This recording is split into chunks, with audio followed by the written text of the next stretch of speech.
Welcome to the Black Male Impact. Today we have with us Dr. Shantram Hawkins, and our goal is to inspire positive change. Dr. Hawkins, welcome to the Black Male Impact. Thank you, Dr. Cross, for having me. Yes. Before we get into the question, do you have anything that you want to say to the people listening? Something about you, because we didn't go over your bio. You want to share something before we get into the question about today's interview? Absolutely. As a Black male educator, one of the things I like to do is give back. I know some people are taught to have a why on why you're an educator. I don't have a why. I have a purpose because one thing I've learned about whys can change. You might be like, the reason why I left the profession was because, something like that. So I avoid whys and I only utilize my purpose. However, I started off due to the fact that I grew up in a very, very, very poor community in Baton Rouge, Louisiana called Scotlandville. We lived in the projects, and basically we wasn't encouraged to basically put our education, take it serious if that type of matter. So most of them, the men, particularly African American men, I've had the witness were either gang bangers, drug dealers, just basically deadbeats or alcoholics. I never grew up seeing a male police. I never grew up seeing, and not in my neighborhood. I never grew up seeing a male doctor, a male professional, a male welder, anything like that in my community. So I was around fourth or fifth grade. My elementary school guidance counselor by the name of Mr. Pate. He would basically teach us the importance of not doing drugs, staying in school, and he was also a musician. So he just inspired me. So when I grew up, I always wanted to be like him. I just wanted to play the piano. I wanted to sing like him. Just a lot of stuff that he just inspired me to be and to become, and told me I could be anything I wanted to be.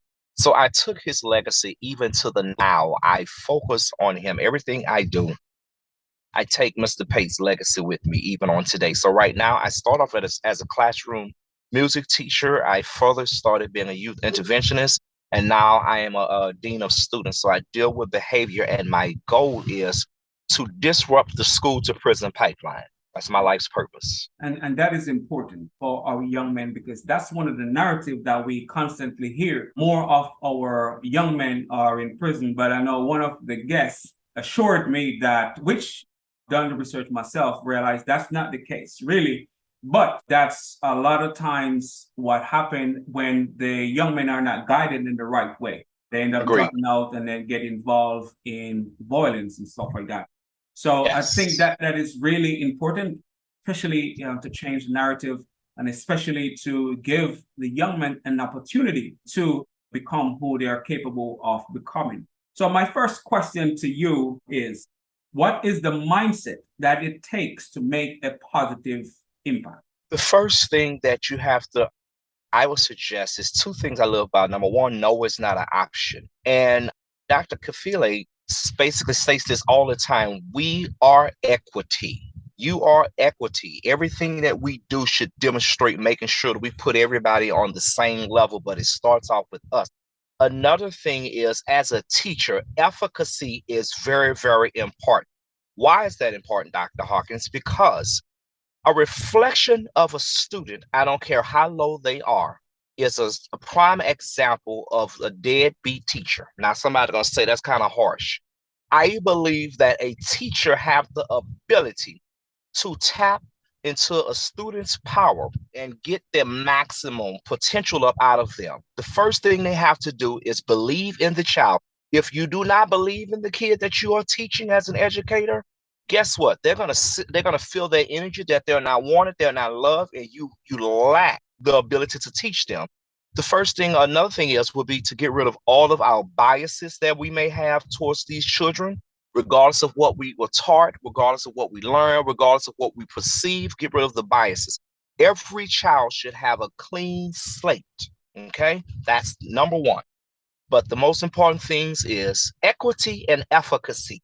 Those are the most important things to be an educator to be successful. We are responsible for because guess what? As an educator, I've learned I just may be the last resort to give hope to this one kid. Agree. And that's a and you said if they're not there to help those kids, become who they can be. What the sense of them being there? As you said, you could be that last hope for these kids. Yes. And a lot of times that's the case. They don't have role models around them. As you mentioned, when you were growing up in Louisiana, you didn't have Mm-hmm. those positive role models. So Right. if you didn't have that teacher, maybe you wouldn't become Dr. Hawkins today. So it's important. Agreed. And we are responsible to be that difference, to be that advantage. As I like to tell when I do presentations to teachers, to be the advantage. Let them see what's possible through you. Help them to see. Because sometimes, as you mentioned, man, it's the last place they're going to see someone who may be able to help them to become who they're capable of becoming. And my Agreed. next question to you, what advice do you have for the men listening on how they can play a role in creating positive change? One of the biggest things I basically, doing my research, this is one of the questions that I always ask. Do you have a father figure? Most of my students will clearly tell you they do not have a father figure. And if they have a dad, it's either the dad work all day and he come home, drink a beer, the dad is in the house, but he's not of the house, which still meant that you do not have the dad experience. Now, a lot of people say, well, I made it without a dad. I made it without dad. Well, guess what? I also made it without a dad. But I've learned that there is a trend with African American boys who do not have a father. Now, stay with me because I'm going to take you where I'm going, but to answer your question. Now, men teach us to manage our anger, our emotions, to learn how to treat women. That's their jobs. To teach us to protect our families. So a lot of our Black boys have these issues with learning how to protect, to understand their life's purpose as a male, to know how to be a man. And sometimes we learn these things from the streets. We learn it from social media. We learn it from the rap artist that's basically degrading us as a person, is frying our brain cells. So therefore, if I could tell anybody, particularly Black males who are entering the field of educators and those who are presently educators, our number one job is you probably can't always go in calling yourself father, but your number one goal should always be a mentor. It's very important that we have the presence of a man. And not only just being there, they should see how you act. They should see how your attitude, how you deal with difficulty, how you deal with issues of circumstances of anger or discomfort. How do you respond? They should be able to see that. What skills can they learn from you? Are you a carpenter? Are you a welder? A lot of our Black boys they're not taught to use their hands. And if you do not know how to use your hands, you use your hands by picking up guns and weapons because you don't know how to fight, you don't know how to use a hammer, you don't know how to fix a floor, you don't know how to change a tire. And mentoring, we need to go into these Black boys and teach them how to use their hands, how to use their mind. It's okay to be a man. It's okay to protect your community. It's okay to be mad, but you don't have to always act out on it in a very violent way. So men have their place, but the most important thing is go in being a strong mentor, be true to the game, and make sure you have a purpose and not a why, because your purpose is the only thing that will sustain you. Man, valid point, man. That can be said. We need to put that on repeat once we get this thing live to the listeners. That is so important. As men, we need to be mentors. We need to teach what we know. And there's a quote that I really love that I came across. It said, once you become conscious of something that is beneficial to us to move us forward, we must take the responsibility to empower or help the unconscious to become conscious. So we Mm-hmm. need to teach what we know so the next generation or those who don't know can know so they can be empowered to go forward. So my next question is, how can we as Black men help to change the narrative today? Lead by example. It doesn't get better than that. But one of the things is when you lead by example, pick somebody else up to come along with. Sometimes we make it and we forget where we come from. We forget that someone helped us get there. We need to teach our boys it's okay to learn how to do real estate.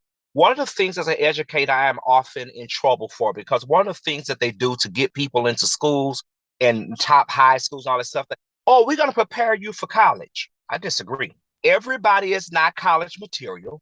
Everybody do not need to go to college. If you don't believe me, most of your people who are most successful never went to college, and some never finished high school.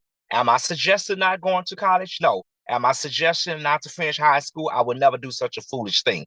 But I am saying we need to teach our kids how to open up a business.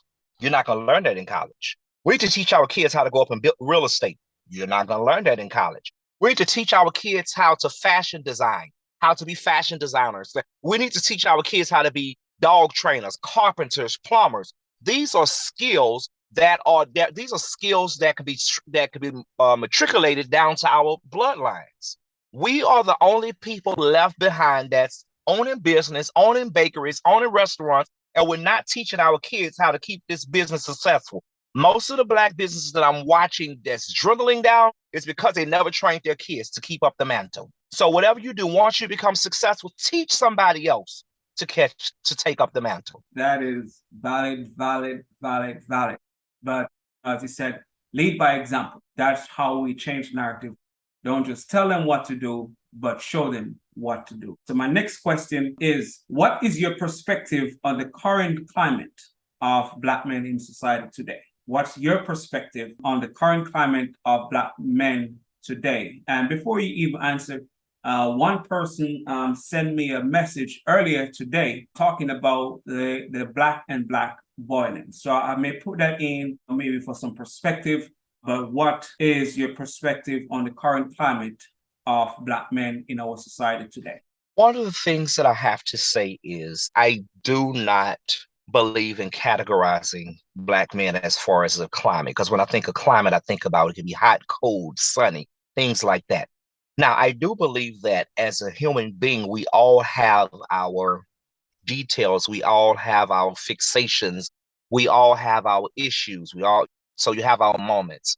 But right now, I do believe that I just believe that there's a paradigm shift that is taking place upon the consciousness of Black man. Well, there's an awakening that is taking place, and this awakening is a spiritual awakening that's taking place, and it's basically getting ready to realize, and it's this a situation where the Black man is being reminded who he really is. We are the original man.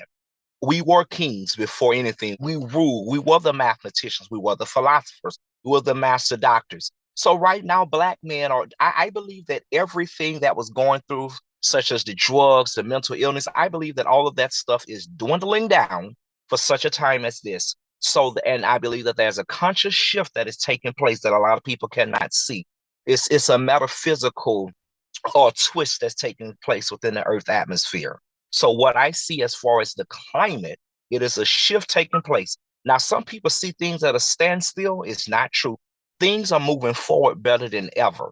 We're also seeing an increase in our African Americans enrolling in school. Over the years, a lot of people are not talking about this, but we also have seen an increase with most of our African American men graduating high school as well and going back to school and get their GEDs and college degrees or going to trade school. So what I do see in the climate, I see a paradigm shift that I will not take back. Well, I'm going to agree because I know there have been an increase in enrollment for Black men in college, and that's a good sign pertaining to what you just said with the paradigm shift. And if we keep the momentum up, we're going to have great change in the future. So my next question, I have a question here that you briefly stated or shed some light on, but what was a pivotal moment in your life? And I think you kind of answered that where you share with the experience you had with your teacher that really create or help you to see what was possible.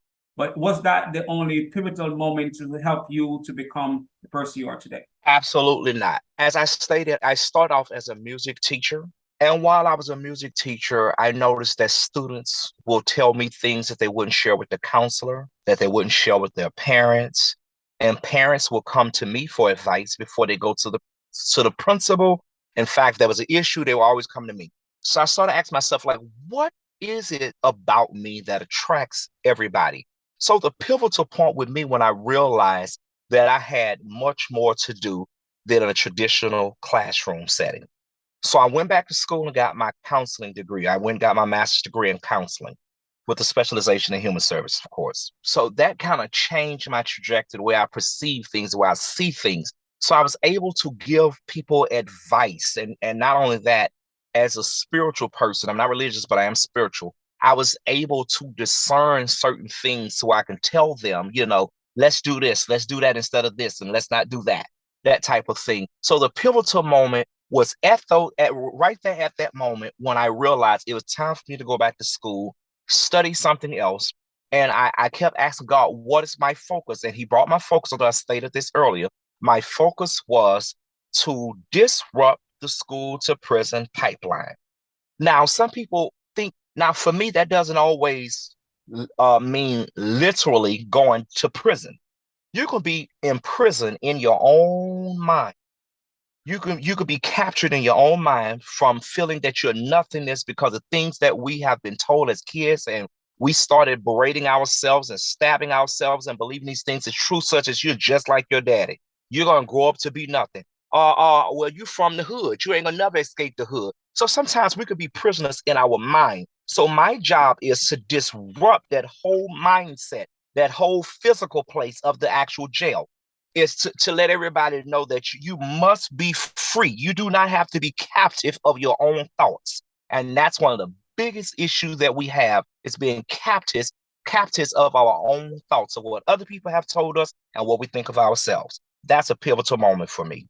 And that is powerful. And these thoughts need to be repeated and shared over and over, especially disrupt the negative, the false narrative mindset, where we sometimes get caught up in, think what people said about us, that's who we are. And if we don't change that mindset, we will only limit ourselves based on the falsification that has been circulating within our communities. And if we don't have someone to guide us, we get stuck and the world don't get to know who we are or our greatness. So that point is well taken. And I hope the listeners are getting something. Well, I not hope. I know you are getting something. And if not, you should really think about what Dr. Hawkins just said. And if you don't want it for yourself, please share the insights and perspective with someone that will benefit. And so I have two more questions that I'm going to ask. What impact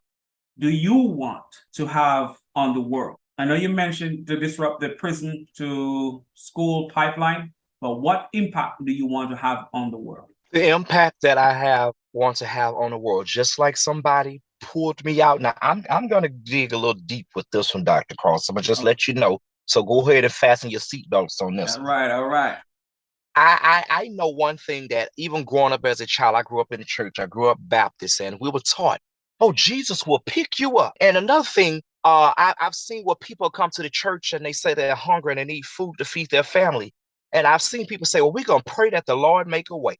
That is the stupid, the craziest philosophies I've ever heard. It's a stupid ideology and a stupid philosophy. Do you not know that we are our brother's keepers? And the way we keep our brother is we are the one to pick them up. We must pick them up. We must be the one to feed them, not pray. So with that being said, the impact that I want to make, the same way my guidance counselor picked me up, is the same way I'm picking up other people. And I need those other students to be impactful by picking someone else up. Whether it's by the waistline, whether it's by the bootstrap, whether it's by the shoulder or the hand. We must remain impactful and stop looking for a miracle to come out the sky, because guess what? The miracle is already within us. We are the miracle that we seek. Man, you know what? You really grew up in the church, I can tell you. But what you said, man, is really powerful. A lot of times we are waiting and waiting and waiting, and nothing changed. Not realizing, as you just said, which is really powerful and it is needed in our community. We are the miracle. We are the people who are supposed to lift each other, and we should be lifting others as we climb, as we go forward. So that's in itself will make your impact multiply or keep multiplying, because once you lift someone up, it's in their mind because of your example, they will go on to lift someone else up. And before you know it, Yes. we have a whole lot of people lifting Whole others army. up. So Yes. it is really important to be our brother's keeper and don't wait for someone to do for us what we can do for Yes. ourselves.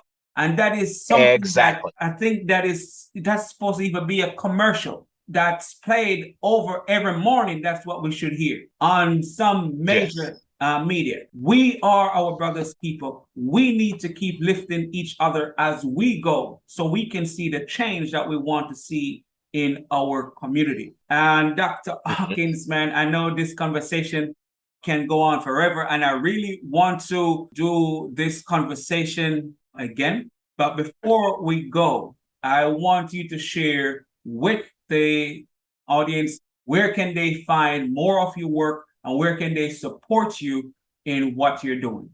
Right now, I am currently writing a book. I am not as active on LinkedIn, but every now and then I'll create a post. Of right now, I'm kind of doing things on a solid matter because I'm getting ready to do something really, really big on a big scale. So I've got to kind of be hush about it. However, you can feel free to follow me on LinkedIn at Dr. Shantram Hawkins. That's Shantram, Shantram. Hawkins, Hawkins. And feel free to email me at drhawkins@ymail.com. All right, Dr. Hawkins, man, thank you very much.